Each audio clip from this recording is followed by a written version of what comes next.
ಇನ್ನು ನೀವು ಬಂಗಾರದ ಗಣಿ ಚಾನೆಲ್ಗೆ ಸಬ್ಸ್ಕ್ರೈಬ್ ಆಗದಿದ್ದರೆ ಈ ಕೂಡಲೇ ಸಬ್ಸ್ಕ್ರೈಬ್ ಬಟನ್ ಅನ್ನು ಕ್ಲಿಕ್ ಮಾಡಿ ಹಾಗೂ ದಿನನಿತ್ಯದ ಅಪ್ಡೇಟ್ಸ್ಗಳಿಗಾಗಿ ಬೆಲ್ ಐಕಾನ್ ಅನ್ನು ಪ್ರೆಸ್ ಮಾಡಿ. ವಿಜಯನಗರ ಜಿಲ್ಲೆ ಕೂಡ್ಲಿಗಿ ಮಳೆ ಗಾಳಿಯಿಂದಾಗಿ ಪಟ್ಟಣ ಸೇರಿ ತಾಲೂಕಿನೆಲ್ಲೆಡೆ ಮರಗಳು ನೆಲಕ್ಕುರುಳಿದೆ. ಹಲವೆಡೆ ವಿವಿಧ ಬಗೆಯ ಲಘು ಅನಾಹುತಗಳಾಗಿದೆ. ಪಟ್ಟಣದ ರಾಜೀವ್ ಗಾಂಧಿ ನಗರದ ಅಂಚಿನಲ್ಲಿ ನಗರದಿಂದ ಹೊಸಪೇಟೆ ರಸ್ತೆಗೆ ಸಂಪರ್ಕ ಕಲ್ಪಿಸುವ ಹಾದಿಗೆ ಅಡ್ಡವಾಗಿ ಉರುಳಿರುವ ಬೃಹತ್ ಆಲದ ಮರವನ್ನು ತೆರವುಗೊಳಿಸುವಂತೆ ನಗರದ ನಿವಾಸಿಗಳು ಹಾಗೂ ರೈತ ಮುಖಂಡರು ಆದ ಕಾಲ್ಚಟ್ಟಿ ಕೃಷ್ಣಪ್ಪ ಅವರ ನೇತೃತ್ವದಲ್ಲಿ ಅರಣ್ಯ ಇಲಾಖೆಗೆ ಈ ಮೂಲಕ ಒತ್ತಾಯಿಸಿದ್ದಾರೆ.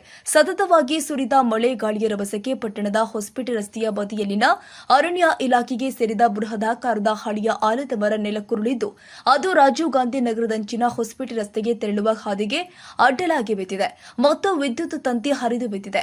ನಗರದ ನೂರಾರು ವಾಸಿಗಳು ಬೈಪಾಸ್ ರಸ್ತೆಗೆ ಹಾಗೂ ಹೊಸಪೇಟೆ ರಸ್ತೆಗೆ ತೆರಳಲು ಇದೇ ಹಾದಿಯನ್ನು ಅವಲಂಬಿಸಿದ್ದು ವಾಹನ ಸಂಚಾರ ಮಾತ್ರವಲ್ಲ ನಡೆದಾಡುವುದು ಕೂಡ ದುಸ್ತರವಾಗಿದೆ.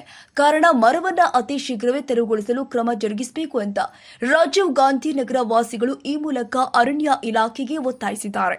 ರೈತ ಮುಖಂಡ ಕಾಲ್ಚಿ ಕೃಷ್ಣಪ್ಪ ಮಾತನಾಡಿ, ಮರ ಉರುಳಿರುವ ಬಗ್ಗೆ ಸಂಬಂಧಿಸಿದ ಅರಣ್ಯ ಇಲಾಖೆ ಗಮನಕ್ಕೆ ತರಲಾಗಿದೆ. ಮರ ಉರುಳಿ 10 ತಾಸುಗಳೇ ಕಳೆದಿದೆ ಮತ್ತು ವಿದ್ಯುತ್ ತಂತಿ ಕೂಡ ಹರಿದು ಬಿದ್ದಿದೆ.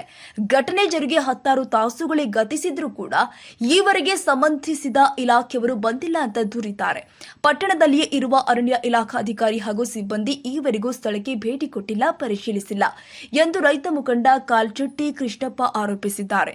ಹಾದಿಗೆ ಅಡ್ಡಲಾಗಿ ಬಿದ್ದಿರುವ ಬೃಹತ್ ಆಲದ ಮರವನ್ನು ಕೂಡಲೇ ತೆರವುಗೊಳಿಸಬೇಕು ಹಾಗೂ ಹರಿದು ಬಿದ್ದಿರುವ ವಿದ್ಯುತ್ ತಂತಿ ಸರಿಪಡಿಸಲು ಕ್ರಮ ಜರುಗಿಸಬೇಕಾಗಿದೆ.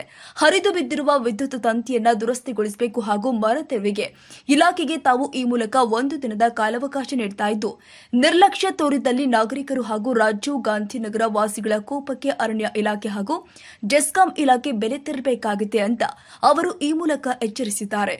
ರಾಜೀವ್ ಗಾಂಧಿ ನಗರ ವಾಸಿಗಳು ಆಟೋ ಸಂಘದ ಜಿಂಕಾಲ್ ನಾಗೇಶ್ ಹಾಗೂ ಪದಾಧಿಕಾರಿಗಳು, ನಗರವಾಸಿಗಳು ಆದ ನಾಗೇಂದ್ರಪ್ಪ ಸೇರಿ ರೈತರು, ರೈತ ಸಂಘದ ಪದಾಧಿಕಾರಿಗಳು, ನಾಗರಿಕರು ಉಪಸ್ಥಿತರಿದ್ದರು. ಸರ್, ಇದು ಮೇನ್ ರಾಜೀವ್ಗಾಂಧಿಯಿಂದ ಹೈವೇ ಹೋಗೋ ರೋಡು, ಮೇನ್ ಇಂಪಾರ್ಟೆಂಟ್ ರೋಡ್ ಇದು. ಈ ಆಲದ ಮರ ಉರುಳಿ ಇವತ್ತಿಗೂ 10 ತಾಸು ಆಯಿತು. ಇದ್ರ ಬಗ್ಗೆ ಮುನ್ಸಿಪಾಲ್ಟಿ ಆಗಲಿ ಫಾರೆಸ್ಟರ್ ಆಗಲಿ ಯಾರು ಇದು ಗಮನ ಹರಿಸ್ತಾ ಇಲ್ಲ. ಸಾರ್ವಜನಿಕರಿಗೆ ಭಾಳ ತೊಂದರೆ ಆಗಿದೆ. ಈ ಮರ ಬಿದ್ದು 8 ತಾಸು ಆದರೂ ಕೂಡ ಯಾವ ಆಫೀಸರ್ ಆಗಲಿ ಯಾರಾಗಲಿ ಯಾರು ಬಂದು ನೋಡೇ ಇಲ್ಲ. ಹಳೆಯ ಮರ ನೋಡಿ, ಇಲ್ಲಿ ರೈತರಿಗೆ ಎಷ್ಟು ಗಾಡಿ ತೊಂದರೆ ಆಗಿದೆ. ಆಮೇಲೆ ಈ ಕಡೆ ಜನಗಳಿಗೆ ಭಾರಿ ತೊಂದರೆ. ಮೇನ್ ರೋಡ್ ಇದು, ಹೈವೇಗೆ ಬಿದ್ದು 9 ತಾಸು ಆಯಿತು. ಅಧಿಕಾರಿಗಳು ಯಾರೂ ಬಂದಿಲ್ಲ. ಇನ್ನು ಬಂದು ಫಾರೆಸ್ಟ್ ಅವರು ಸ್ವಲ್ಪ ಗಮನ ಹರಿಸಿ ಹೋಗಿದ್ದಾರೆ.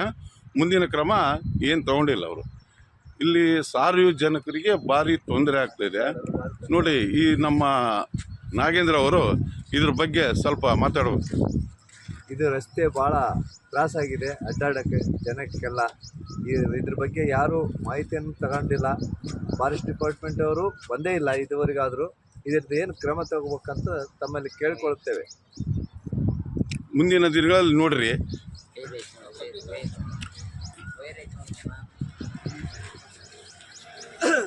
ಇದು ಹೈವೇ ಟಚ್ ಆಗಿರೋದು.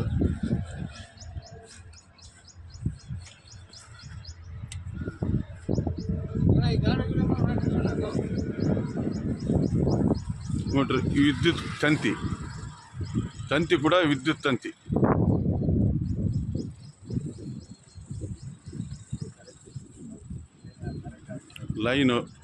Current line ಕೆಳಗಿದೆ.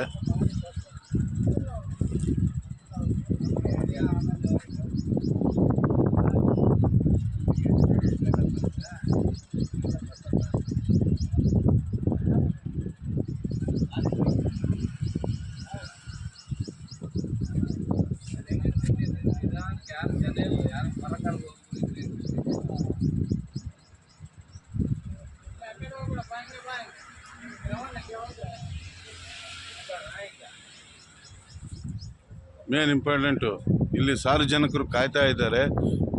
ರೋಡಿಗೆ ಅಡ್ಡ ಹಾಕಿದ್ರಿಂದ ಸಾರ್ವಜನಿಕರು ವೆಹಿಕಲ್ ಹೋಗೋದು, ಜನ ನಡ್ಕೊಂಡು ಹೋಗೋದು ಕಷ್ಟ ಆಗಿಬಿಟ್ಟಿದೆ. ಮೇನ್ ಹೈವೇ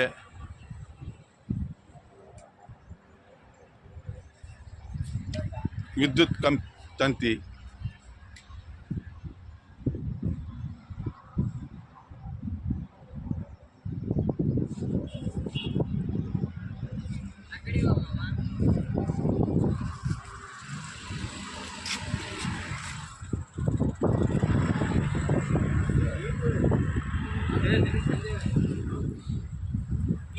ಸುಮಾರು 4 ಗಂಟೆ ಸಂಜೆ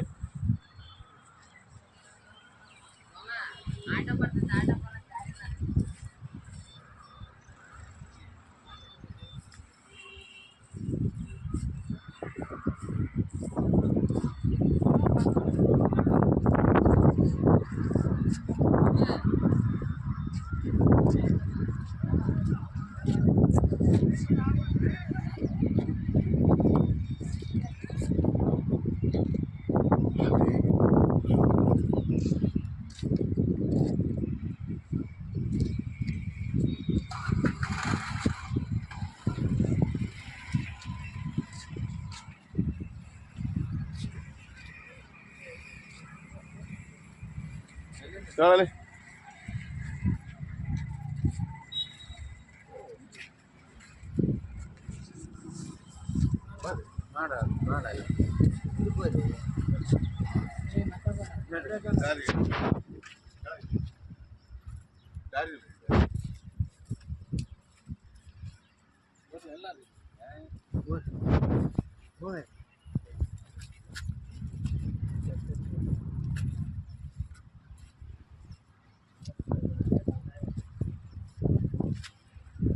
karena nama kunci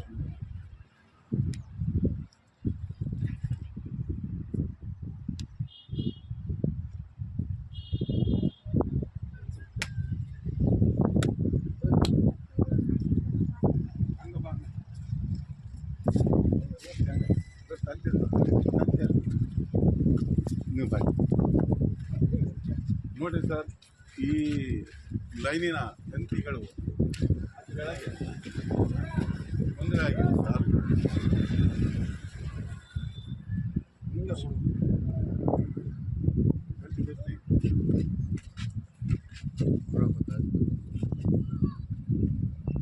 ಇಲ್ಲಿ ದನ ಕರುಗಳು ಜನಗಳು ಎಲ್ಲ ಅಡ್ಡಾಡುವ ಜಾಗದಲ್ಲಿ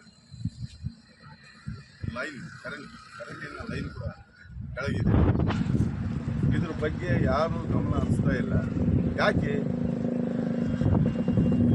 ಸ್ಲಮ್ ಏರಿಯಾ ಅಂತೇಳಿ ಇದು ಮಾಡ್ತಾ ಇದ್ದಾರೆ. ಅದೇ ಒಂದು ಪಟ್ಟಣದಾಗಿದ್ದರೆ 10 ನಿಮಿಷ ಒಳಗೆ ಎಲ್ಲ ಫಾರೆಸ್ಟ್ ಬಂದು ಜಾಯ್ನ್ ಆಗಿ ಕ್ಲಿಯರ್ ಆಗೋದು. ಇದು ಸ್ಲಮ್ ಏರಿಯಾ ಅಂತೇಳಿ ಇಲ್ಲಿನ ರಾಜಗಂಗ ನಗರದಲ್ಲಿ ಕರೆಂಟು ಕೆಳಗಿದೆ, ದನ ಕರುಗಳಿದೆ, ಮನುಷ್ಯರು ಅಡ್ಡಾಡ್ತಾ ಇದ್ದಾರೆ. ಇದ್ರ ಬಗ್ಗೆ 12 ತಾಸಾದರೂ ಕೂಡ ಇದ್ರ ಬಗ್ಗೆ ಯಾವ ಆಫೀಸರ್ ಆಗಲಿ ಯಾರಾಗಲಿ ತಲೆ ಕೆಡಿಸ್ಕೊಂಡಿಲ್ಲ.